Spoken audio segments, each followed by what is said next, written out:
ചില ചിത്രങ്ങൾക്ക് വാക്കുകളെക്കാൾ യാഥാർത്ഥ്യങ്ങളുടെ തീക്ഷ്ണത വരച്ചു കാണിക്കാൻ കഴിവുണ്ട്. വാക്കുകൾ ശക്തമാകുകയും കാഴ്ചകൾ തീവ്രമാവുകയും ചെയ്യുമ്പോൾ അവിശ്വസനീയമായി തോന്നുന്നവയോർത്ത് കാലം ഞെട്ടും, ചരിത്രം ഞെട്ടും. കാലങ്ങൾ കടന്നുപോയാലും ആ ഞെട്ടൽ ബാക്കിയാകും. ചരിത്രം തലമുറകളിലേക്ക് ആ ഞെട്ടൽ കൈമാറിക്കൊണ്ടേയിരിക്കും. അത്തരമൊരു ഞടുക്കം വർഷങ്ങൾ പിന്നിട്ടിട്ടും ഇന്നും നമ്മെ വിടാതെ പിന്തുടർന്നുകൊണ്ടേയിരിക്കുന്നു. ഏതാണ് ആ നടുക്കം? എന്തായിരുന്നു ആ നടുക്കത്തിന് പിന്നിലുള്ളത്? ഷെക്കേന ന്യൂസിന്റെ ചരിത്രം നടുങ്ങിയ നിമിഷങ്ങൾ ഇന്ന് പറഞ്ഞു തുടങ്ങുന്നത് അത്തരമൊരു ചരിത്രത്തിൽ നിന്നാണ്. എല്ലാ പ്രേക്ഷകർക്കും പ്രോഗ്രാമിലേക്ക് സ്വാഗതം.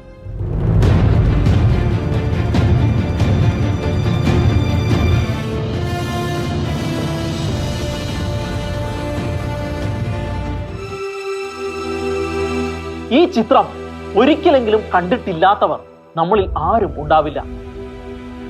മനസാക്ഷിയെ വേദനിപ്പിക്കുന്ന, കരളുരുക്കുന്ന ചിത്രം. ജീവൻ എപ്പോൾ വേണമെങ്കിലും പിടഞ്ഞു വീഴാവുന്ന വിധത്തിലുള്ള മൃതപ്രായയായ ഒരു കുഞ്ഞും ആ കുഞ്ഞിന്റെ ജീവന്റെ തുടിപ്പ് നിലയ്ക്കുന്നതിന് വേണ്ടി കാത്തു നിൽക്കുന്ന ഒരു ശവം തീനി കഴുകനും. The vulture and the little girl എന്നും ദ സ്ട്രഗ്ലിംഗ് ഗേൾ എന്നും അറിയപ്പെട്ട ഈ ചിത്രം പകർത്തിയത് കെവിൻ കാർട്ടർ എന്ന ഫോട്ടോഗ്രാഫർ ആയിരുന്നു. മനുഷ്യാവസ്ഥയുടെ ഏറ്റവും നിസ്സഹായതയെന്നോ പട്ടിണിയുടെ ബീഭത്സ രൂപമെന്നോ ദയനീയതയ്ക്ക് പകരം വെക്കാൻ ഇല്ലാത്ത ചിത്രമെന്നോ ഒക്കെ പറയാവുന്ന വിധത്തിലുള്ള ഈ ഫോട്ടോയ്ക്ക് പിന്നിൽ ഒരു കഥയുണ്ട്. അല്ല, ചോരയും നീരും വറ്റിയിട്ടില്ലാത്ത വരണ്ട കാലഘട്ടത്തിന്റെ ചില സത്യങ്ങളുണ്ട്. ആഭ്യന്തര കലഹങ്ങൾ കൊണ്ട് ഇന്നും കലുഷിതമായ സുഡാനിലെ ക്ഷാമത്തിന്റെ കഥയാണത്. നടുക്കത്തോടെ അല്ലാതെ നമുക്ക് കേട്ടിരിക്കാൻ കഴിയാത്ത കഥ. വാക്കുകൾ കൊണ്ട് വിവരിക്കുന്നതിനേക്കാൾ കാഴ്ചകൾ കൊണ്ട് കണ്ട് അറിയുന്നതായിരിക്കും ഇവിടെ നല്ലതെന്ന് തോന്നുന്നു.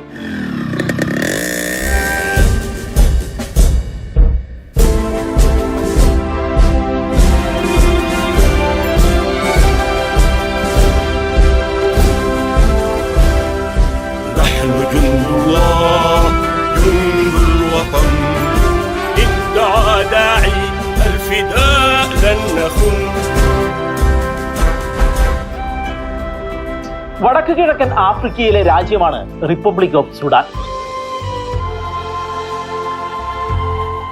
ആഫ്രിക്കയിലെ മൂന്നാമത്തെ വലിയ രാജ്യം. വിസ്തീർണത്തിലാകട്ടെ ലോകത്തിലെ 16ാമത്തെ വലിയ രാജ്യവും. പക്ഷേ സുഡാനെ സംബന്ധിച്ച് ഈ വലുപ്പമൊന്നും രാജ്യ പുരോഗതിയിലോ ജനങ്ങളുടെ ക്ഷേമത്തിലോ കാര്യമായ പങ്കൊന്നും വഹിച്ചിട്ടില്ല. 1956 വരെ ബ്രിട്ടീഷ് കോളനിയുടെ ഭാഗമായിരുന്നു സുഡാൻ. ബ്രിട്ടനിൽ നിന്ന് സ്വാതന്ത്ര്യം നേടിയെടുത്ത കാലത്ത് ആഫ്രിക്കയിലെ ഏറ്റവും വലിയ രാജ്യം സുഡാനായിരുന്നു. എന്നാൽ 2011 4/1 ഭാഗം ദക്ഷിണ സുഡാൻ എന്ന പേരിൽ വേർതിരിഞ്ഞു പോയി.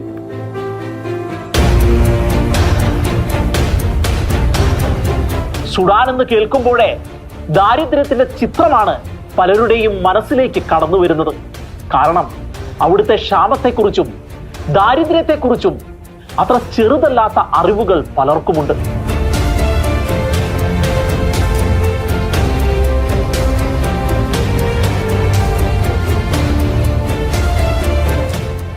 സുഡാനെ സംബന്ധിച്ച് ക്ഷാമം പുത്തിരിയൊന്നുമല്ല. ഇതിനകം കുപ്രസിദ്ധി നേടിയ 3 ക്ഷാമങ്ങൾക്ക് സുഡാൻ സാക്ഷ്യം വഹിച്ചിട്ടുണ്ട്. ഇതിൽ ലോകത്തെ ഞെട്ടിച്ചു കളഞ്ഞ ആദ്യ ക്ഷാമം നടന്നത് 1993 അതിനുശേഷം 1998 2017 ഇത് ആവർത്തിക്കപ്പെടുകയും ചെയ്തു. 1993 സുഡാൻ ക്ഷാമത്തിലെ ദൃശ്യമായിരുന്നു തുടക്കത്തിൽ നാം കണ്ടത്. ഒരുപക്ഷെ സുഡാനിലെ ക്ഷാമത്തിന്റെ തീവ്രത ലോകത്തെ അറിയിക്കാനിടയാക്കിയതും ഈ ചിത്രം തന്നെയായിരുന്നു.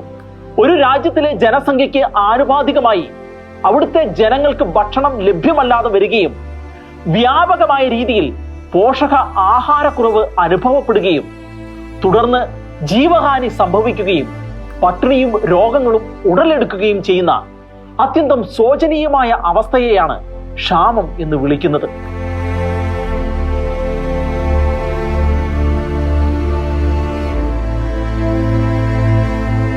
1993 സുഡാനിലെ ജോഗ്ലി സംസ്ഥാനത്തിലെ കോങ്കോർ സമുദായത്തിൽപ്പെട്ട 20,000-ഓളം പേരാണ് ഭക്ഷ്യക്ഷാമം മൂലം മരണമടഞ്ഞത്.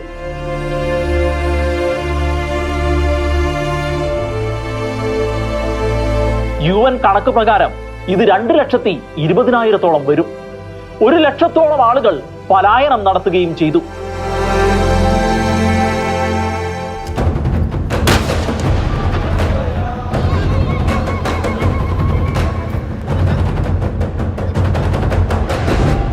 ആഭ്യന്തര യുദ്ധങ്ങളും രാഷ്ട്രീയമായ അസ്ഥിരതയുമായിരുന്നു സുഡാനിലെ ക്ഷാമത്തിന് കാരണമായത്.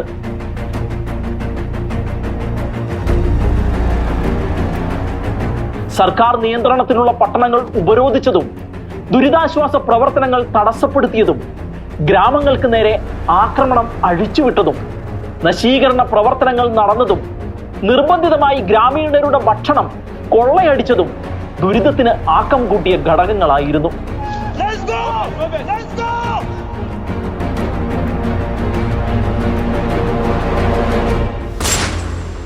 സുഡാൻ ഗവൺമെന്റും മുറാഹലീൻ അഥവാ മിലീഷ്യ ഓഫ് ദ ബഖാറ എന്ന അറബ് കാറ്റിൽ നൊമാഡ്സും സുഡാൻ പീപ്പിൾസ് ലിബറേഷൻ ആർമിയും ഈ ക്ഷാമത്തിന് ഒരേപോലെ കുറ്റക്കാരായിരുന്നു. ഉമർ ഹസൻ അൽ ബഷീർ ആയിരുന്നു 1993 ക്ഷാമകാലത്ത് സുഡാന്റെ പ്രസിഡന്റ്. 1989 ജൂൺ 30 ഒമർ അൽ ബഷീറിന്റെ നേതൃത്വത്തിൽ സുഡാനിൽ സൈനിക അട്ടിമറി നടന്നത്. അതിനുശേഷമാണ് council of the revolutionary command of national salvation രൂപീകരിച്ചത്. പ്രതിരോധ മന്ത്രിയും സുഡാനി സായുധ സേനയുടെ കമാൻഡർ ഇൻ ചീഫുമായ അദ്ദേഹം സർക്കാരിനെ പിരിച്ചുവിട്ട് സ്വയം പ്രഖ്യാപിത പ്രസിഡന്റായി. മതേതര സ്ഥാപനങ്ങൾക്ക് നിരോധനം ഏർപ്പെടുത്തിയ അദ്ദേഹം വൈകാതെ ഇസ്ലാമികവൽക്കരണ നയം സുഡാനിൽ പുനഃസ്ഥാപിച്ചു. 1991 സുഡാനിൽ ക്രിമിനൽ നിയമം പ്രസിദ്ധീകരിക്കുകയും ശരീഅത്ത് നിയമപ്രകാരമുള്ള പിഴകൾ അനുവദിക്കുകയും ചെയ്തു. 1993 ആയപ്പോഴേക്കും അമുസ്ലിമുകളായിട്ടുള്ള ജഡ്ജിമാരെ മാറ്റി നിയോഗിക്കാനും ആരംഭിച്ചു. കലാപകാരികളെ നേരിടാനെന്ന വ്യാജേന സുഡാൻ സർക്കാർ രാജ്യത്തിന്റെ തെക്കൻ പ്രദേശങ്ങളിൽ സൈന്യത്തെയും പോലീസ് സേനയെയും വിന്യസിച്ചുവെങ്കിലും ഈ സൈന്യം തന്നെ അക്രമങ്ങൾ അഴിച്ചുവിടുകയാണ് ചെയ്തത്. അടിമകളെ സൃഷ്ടിക്കുന്നതിന്റെയും കന്നുകാലികളെ നേടുന്നതിന്റെയും ഭാഗമായിട്ടായിരുന്നു ഈ അക്രമം. അതിനായി ഗ്രാമങ്ങൾ ഇവർ റെയ്ഡ് ചെയ്തുകൊണ്ടിരുന്നു. 1991 ആഭ്യന്തര കലഹവും അധികാരത്തിനായുള്ള പോരാട്ടവും തുടങ്ങി. വിമതരുടെ ഒരു വിഭാഗം സുഡാൻ ലിബറേഷൻ ആർമിയിൽ നിന്ന് വേർപെടുകയും NAOS നേതാവിനെ തലസ്ഥാനത്ത് നിന്ന് നീക്കം ചെയ്യുവാനുള്ള ശ്രമങ്ങൾ നടത്തുകയും ചെയ്തുകൊണ്ടിരുന്നു. ഇങ്ങനെയുള്ള ആഭ്യന്തര യുദ്ധങ്ങളും അധികാര അസ്ഥിരതകളുമാണ് സുഡാന്റെ ക്ഷാമങ്ങൾക്കെല്ലാം പിന്നിലുള്ളത്. പ്രകൃതി വിഭവങ്ങൾ ധാരാളമുള്ള രാജ്യമാണ് സുഡാനെങ്കിലും ആഭ്യന്തര യുദ്ധങ്ങളും തുടർച്ചയായ അക്രമങ്ങളും പുരോഗതിയെ നിഷ്പ്രഭമാക്കുകയും ജനങ്ങളെ പട്ടിണിയിലേക്കും ദുരിതത്തിലേക്കും തള്ളിയിടുകയുമാണ് ചെയ്തുകൊണ്ടിരിക്കുന്നത്. രാജ്യത്തിലെ ഭൂരിപക്ഷം ജനങ്ങളും ദാരിദ്ര്യരേഖയ്ക്ക് താഴെ ജീവിക്കുന്നവരാണ്. സുഡാൻ എന്നാൽ ഇന്നും ലോകത്തിനു മുന്നിൽ ക്ഷാമം എന്ന വിചാരം രൂപപ്പെടുന്നതും 1993 ക്ഷാമത്തെ തുടർന്നായിരുന്നു. ലോകത്തിലേക്കും തന്നെ ഏറ്റവും വലിയ മനുഷ്യാവകാശ ദുരന്തമായിരുന്നു അന്ന് ഇവിടെ അരങ്ങേറിയത്. വിശന്ന് നിലവിളിക്കുന്ന കുഞ്ഞുങ്ങളും വിശപ്പ് മാറ്റാൻ വകയില്ലാതെ വിഷമിക്കുന്ന മാതാപിതാക്കളും എല്ലുന്തിയതും കണ്ണു താഴ്ന്നതുമായ മനുഷ്യക്കോലങ്ങളും മാറിടം ഒട്ടിപ്പോയ സ്ത്രീകളും എഴുന്നേറ്റ് നിൽക്കുവാൻ പോലും ശക്തിയില്ലാതെ തളർന്നു വീണ് മയങ്ങിപ്പോയ കുഞ്ഞുങ്ങളും മനുഷ്യൻ എന്ന സുന്ദരമായ പദം എന്ന പ്രയോഗങ്ങൾ നമ്മെ നോക്കി പരിഹസിക്കുന്നത് പോലെ എത്രയെത്ര മനുഷ്യ ജന്മങ്ങൾ. ഗോത്ര കലഹങ്ങളും കൃഷി ചെയ്യുവാനുള്ള കഴിവില്ലായ്മയും ആഭ്യന്തര യുദ്ധങ്ങളുമാണ് മറ്റു പല ആഫ്രിക്കൻ രാജ്യങ്ങളിലും എന്ന പോലെ സുഡാന്റെയും ശാപം. 1990 ലോകമെമ്പാടുമുള്ള രാജ്യങ്ങൾ സമ്പന്നരായപ്പോൾ 150 ദശലക്ഷം ആഫ്രിക്കക്കാർ കടുത്ത സാമ്പത്തിക ബുദ്ധിമുട്ടിലായിരുന്നു. ആ സാമ്പത്തിക ബുദ്ധിമുട്ടിന്റെ തുടർച്ചയെന്നോണമായിരുന്നു ക്ഷാമം പൊട്ടിപ്പുറപ്പെട്ടതും. 1998 സുഡാനിലേക്ക് രണ്ടാമതും ക്ഷാമം എത്തിയത്. മനുഷ്യാവകാശ ലംഘനങ്ങളുടെയും വരൾച്ചയുടെയും പട്ടിണിയുടെ അപകട സാധ്യതയോട് വേണ്ടത്ര വേഗത്തിൽ അന്താരാഷ്ട്ര സമൂഹം പ്രതികരിക്കാതിരിക്കുന്നതിന്റെയും ഫലമായിട്ടായിരുന്നു ഈ ക്ഷാമം. സുഡാനിലെ ബഹർ എൽ ഗസൽ എന്ന സ്ഥലത്തായിരുന്നു ഇത് കൂടുതലായും ബാധിച്ചത്. 70,000-ഓളം പേരാണ് ഈ ക്ഷാമകാലത്ത് മരണമടഞ്ഞത്. ഇവിടെയും പ്രതിക്കൂട്ടിലായത് സുഡാൻ ഗവൺമെന്റും സുഡാൻ പീപ്പിൾസ് ലിബറേഷൻ ആർമിയുമായിരുന്നു. 72,000 പേരാണ് ഇതേ തുടർന്ന് മറ്റ് ദേശങ്ങളിലേക്ക് പലായനം ചെയ്തത്.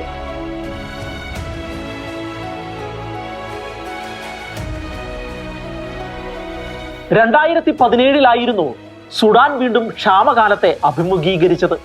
യുദ്ധങ്ങളും വരൾച്ചയുമായിരുന്നു ഇവിടുത്തെ ക്ഷാമകാരണം ആയത്.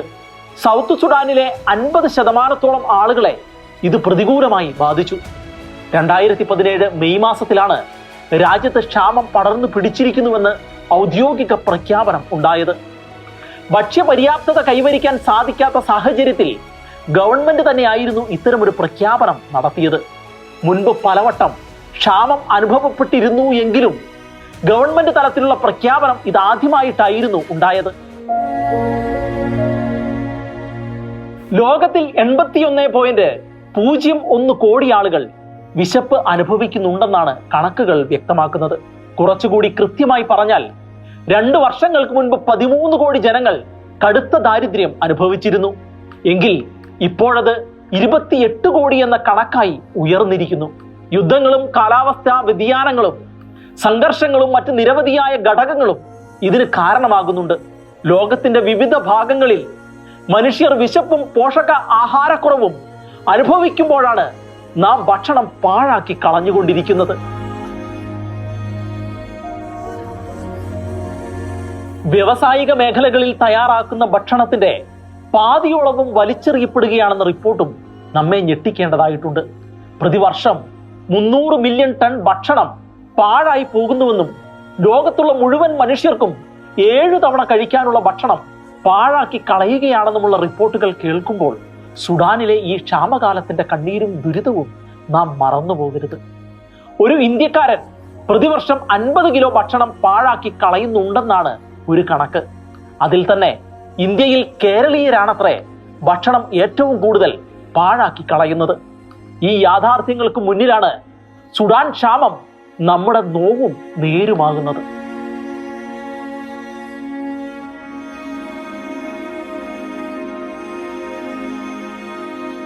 ഇന്നും സുഡാൻ ശാന്തമല്ല.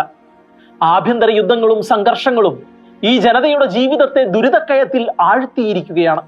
മിനിമം ഭക്ഷണ ആവശ്യങ്ങൾ പോലും നിറവേറ്റപ്പെടാനാവാതെ 7.8 മില്യൺ ആളുകൾ ഇപ്പോഴും സുഡാനിൽ ഉണ്ടെന്നാണ് ഈ വർഷത്തെ കണക്കുകൾ സൂചിപ്പിക്കുന്നത്. മുൻ വർഷങ്ങളിലത് 6.3 മില്യൺ ആയിരുന്നു. അതിൽ നിന്നുള്ള വർധനവാണ് ഇപ്പോൾ സംഭവിച്ചിരിക്കുന്നത്. ഇത് തീർച്ചയായും നമ്മെ ആശങ്കപ്പെടുത്തേണ്ട കാര്യങ്ങൾ തന്നെയാണ്. പറഞ്ഞു തുടങ്ങിയത് ഒരു ചിത്രത്തിൽ നിന്നായിരുന്നുവല്ലോ, അവസാനിക്കുന്നതും അവിടെ തന്നെ ആവട്ടെ. അതോടൊപ്പം തന്നെ ആ ഫോട്ടോഗ്രാഫറുടെ ജീവിതവും പരാമർശ വിധേയമാക്കേണ്ടതുണ്ടെന്ന് തോന്നുന്നു. ആഭ്യന്തര യുദ്ധം മൂലം ദുരിതത്തിലായ സുഡാൻ ജനതയ്ക്ക് ഭക്ഷണം എത്തിച്ചു കൊടുക്കുന്ന ഓപ്പറേഷൻ ലൈഫ് ലൈൻ സുഡാൻ എന്ന UN പദ്ധതിയുമായി ബന്ധപ്പെട്ടായിരുന്നു കെവിൻ കാർട്ടർ സുഡാനിൽ എത്തിയത്. സുഡാനിലെ യഥാർത്ഥ അവസ്ഥ ലോകത്തെ കാണിച്ചു കൊടുക്കുക എന്നതായിരുന്നു കെവിനെ പോലെയുള്ള ഫോട്ടോഗ്രാഫർമാരെ സുഡാനിൽ എത്തിക്കുന്നതിന് UN പ്രേരിപ്പിച്ചത്. സുഡാനിലെ പട്ടിണിക്കോലങ്ങളുടെ ദയനീയ സ്ഥിതി ക്യാമറയിൽ പകർത്തി മുന്നോട്ട് പോകുമ്പോൾ അയാളുടെ മനസ്സിൽ വല്ലാത്തൊരു മരവിപ്പും മടുപ്പും ഉണ്ടായിരുന്നു. അപ്പോഴായിരുന്നു അയാൾ ഒരു ഞരക്കം കേട്ടത്. വരണ്ടുണങ്ങിയതും വിജനവുമായ മണ്ണിൽ കൊടും വെയിലത്ത് തല കുമ്പിട്ട് കൂനിക്കൂടി എണീറ്റിരിക്കാൻ കരുത്തില്ലാതെ നിലത്തിരിക്കുന്ന ഒരു കുട്ടിയെയാണ് അയാൾ കണ്ടത്.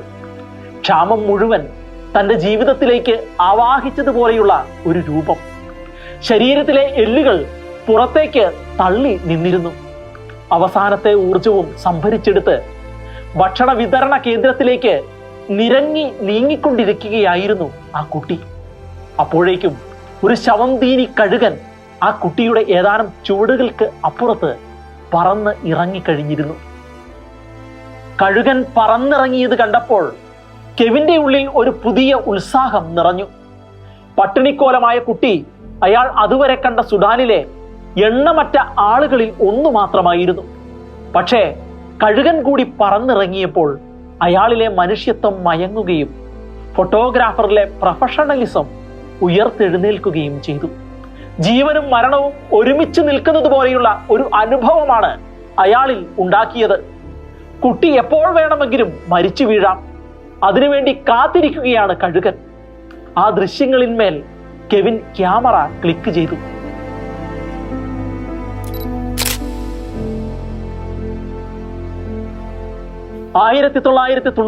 മാർച്ച് 26 ന്യൂയോർക്ക് ടൈംസിൽ ഈ ചിത്രം അച്ചടിച്ചു വന്നു.